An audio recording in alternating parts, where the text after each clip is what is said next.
Ladies and gentlemen, what's going on? Welcome back to another video, man. Today we got another video for you guys for the 2K26 build. You see from the title, you see it from the thumbnail, man. We got a LaMarcus Aldridge build, and I do believe this is pretty solid. This is practically a returning build because I made a prototype of this build in 25 at the end of the year, you know, like a couple months ago or whatever. So it's like the last 2 months of the game being out. I was practically playing on this LaMarcus Aldridge build, just trying to feel it out, see if it's any good, and you know, try to get an idea for how I wanted it to be in this game in particular. And I feel like I made a really good version of it. Obviously, I decided that from now on, I'm not going to give a shit about the shades of, because a lot of the times the last, you know, year, and you know, like at the, you know, at the second half of the year in 24, I was trying to make builds of players, but I was also trying to get the shades of them consistently. And I figured I might as well just not do that anymore, considering that it's just going to be way harder. And especially where it's like I can just make builds practically that are just, you know, as good for those players, but then get like, you know, some really solid shades of. I mean, like the Alex Caruso build, getting, you know, Butler and Kobe as well with Joe DeMars, which makes a lot of sense. So just having like really cool shades of like that is just pretty solid. And it will also just be difficult for, you know, some particular players to get shades of. But regardless, we do have this build here, this LaMarcus Aldridge. Let's take a look at it. So for this particular version of the build here, we have a 92 close shot with a 70 driving layup, a 65 driving dunk, nothing too crazy there, and a 75 standing dunk. But we have the 95 post control that is very solid.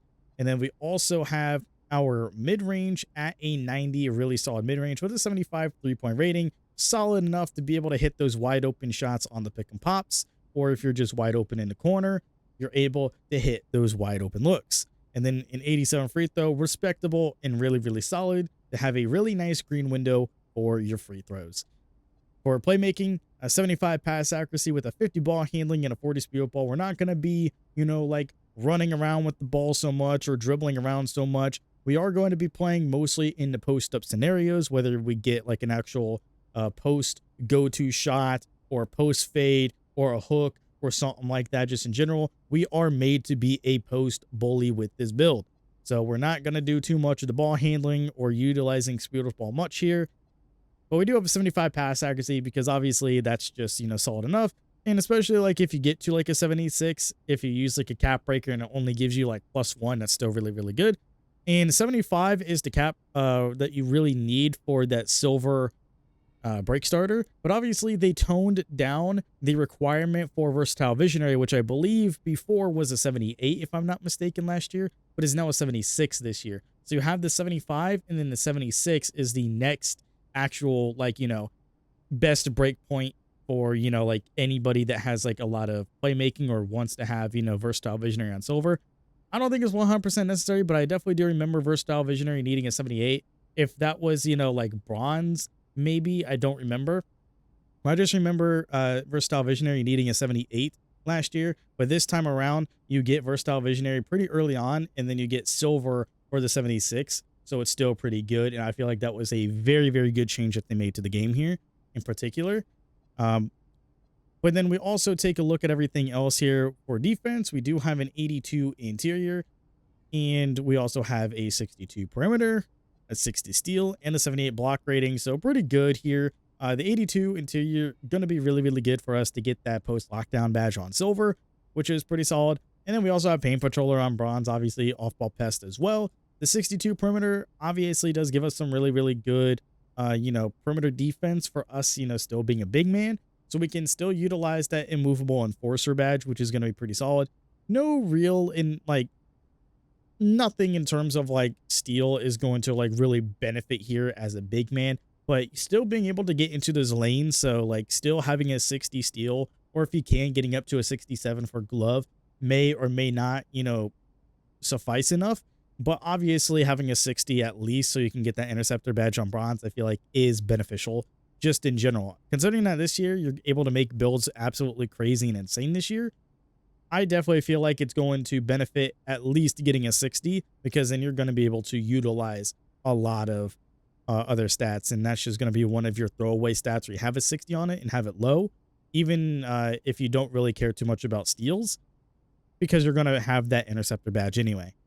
Block rating being a 78 gives us high flying denier on silver. We have paint patrollers we already mentioned, so that's pretty good. Our rebounding, though, is a 70 offensive, 92 defensive rebound. Obviously, getting a lot of rebounding is really good. Cap breakers are going to be pretty nice on this as well. Being able to get to a 94 for that box out beast and Hall of Fame is going to be pretty nice just in general. I like it. I like it a lot. Speed being a 68, nothing really too crazy there, but it is a 68, which is pretty nice. One more point in speed, and it would be very nice. 69, nice. But agility being a 62 is pretty solid for a taller big man here with a lot of weight and a lot of strength. 91 strength to be exact here. And I feel like 91 is absolutely like really, really good, considering that we don't need to have like a lot of cap breakers for anything. I mean, post powerhouse would be really, really good if you want to use the cap breakers to get to post powerhouse. And there's a lot, and I mean a lot of cap breakers that you are getting this year. So I feel like having like a lot of potential to leave like cap breaker spots open for a lot of these attributes is going to be, you know, is going to be okay. It's going to be absolutely okay to have a lot of open slots for cap breakers, because we're getting a lot of cap breakers this year, a lot of permanent cap breakers, a lot of, you know, this, a lot of that. There's going to be a lot of shenanigans this year with caps. No cap, but 77 vertical as well, pretty good. 77 is what is required for pogo stick. Pogo stick, you don't need anything else this year. Same with rebounding. That's what's really, really great is a made rebound chaser and box out beast. You don't even need strength for box out beast anymore, which is really, really good. I definitely do like that. Vertical is the only thing that you need for pogo stick, and I feel like that is absolutely brilliant, and it makes a lot of sense. So having like a 77 vertical means that you get gold pogo stick no matter what your defensive rebound is, no matter what your block rating is, no matter what your offensive board is. So as long as you just have a pretty good vertical, you'll have that pogo stick available, which I believe is so good. I definitely do like it. I think it's pretty damn solid. So those are pretty much all the attributes. We can, you know, go through all the badges here. We pretty much get every single tier 1 badge that is available, besides obviously the one, or like the 2 badges here being limitless range and bailout. But ultimately we could get bailout and we could get limitless range. So we have like, you know, no badges in tier 1 that are restricted. So we have bronze paint patroller, Hall of Fame post up poet, gold box out beast, paint prodigy, and rebound chaser right here, silver break starter. We have physical finisher on bronze, rise up on bronze, with the next column being all golds, brick wall, pogo stick, and set shot specialist. And then we also have silver deadeye.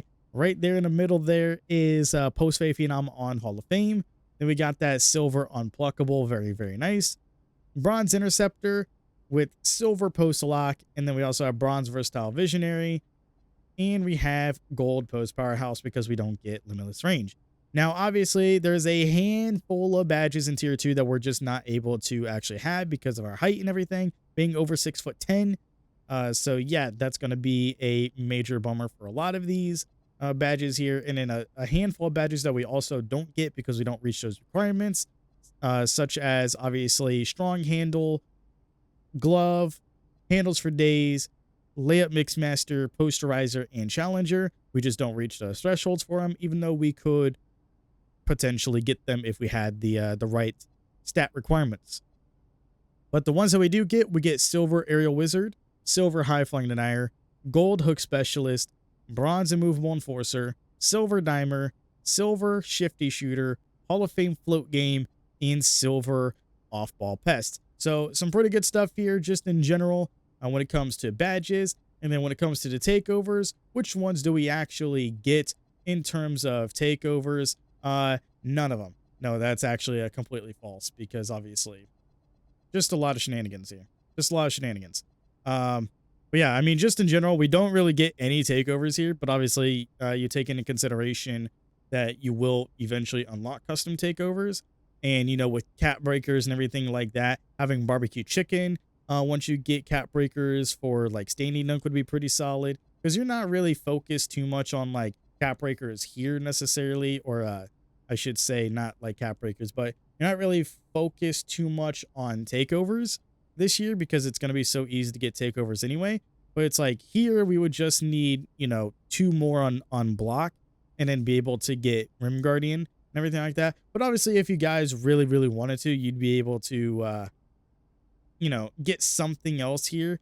But obviously it just comes down to the takeover ability more than anything. So that's like the key thing is like the takeover is whatever. It's just the takeover abilities that are, you know, primary and, you know, important when it comes to the attribute requirements. So keep that in mind as well.